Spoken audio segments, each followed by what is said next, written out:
మహిళా దినోత్సవం అంటే చిన్నపిల్లలు పెద్ద పిల్లలు అందరూ వస్తారు. రావాలి, అందరూ రావాలి.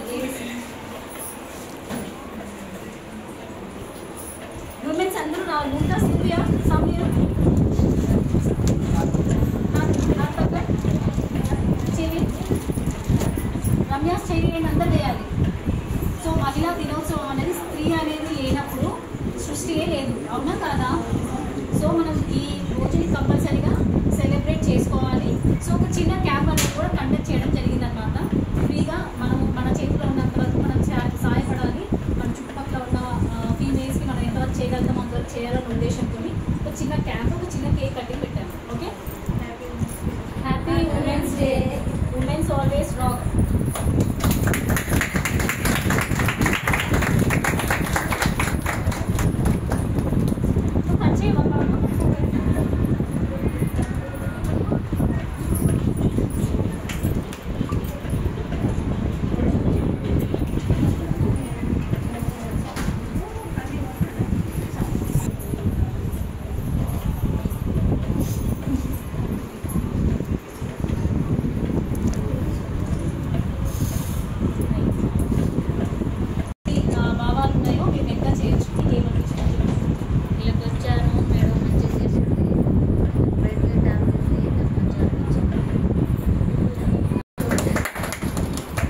యాక్చువల్గా క్యాంపు ఎందుకు కండక్ట్ చేయడం జరిగిందంటే చాలామంది ఇప్పుడు సొసైటీలో పిల్లలు లేని వాళ్ళు ఎన్నో ఇబ్బందులు చేరుతా, ముఖ్యంగా వాళ్ళకి ఫైనాన్షియల్ సపోర్ట్ కానీ సోషల్ సపోర్ట్ కానీ ఎన్నో కారణాల చేత వాళ్ళు ట్రీట్మెంట్కి రాలేకపోతున్నారు అనమాట.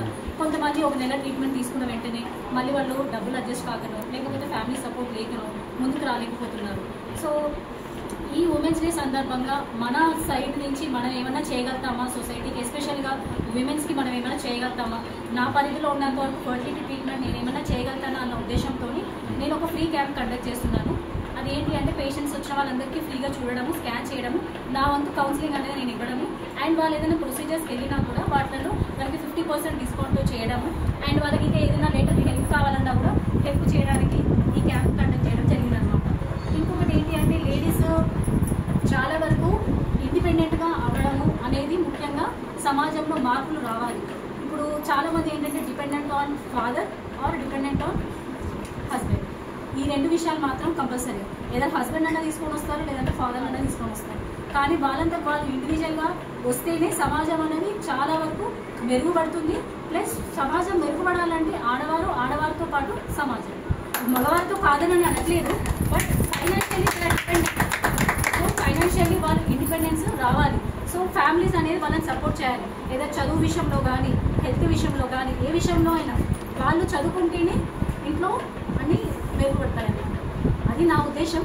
కానీ ఎవరి సపోర్టు, ఎవరి ఫైనాన్షియల్ బ్యాక్గ్రౌండ్స్ వారికి ఉంటుంది కాబట్టి సో మార్పు అనేది ఇంటి నుంచే రావాలనేది నేను అనేది. Okay, thank you.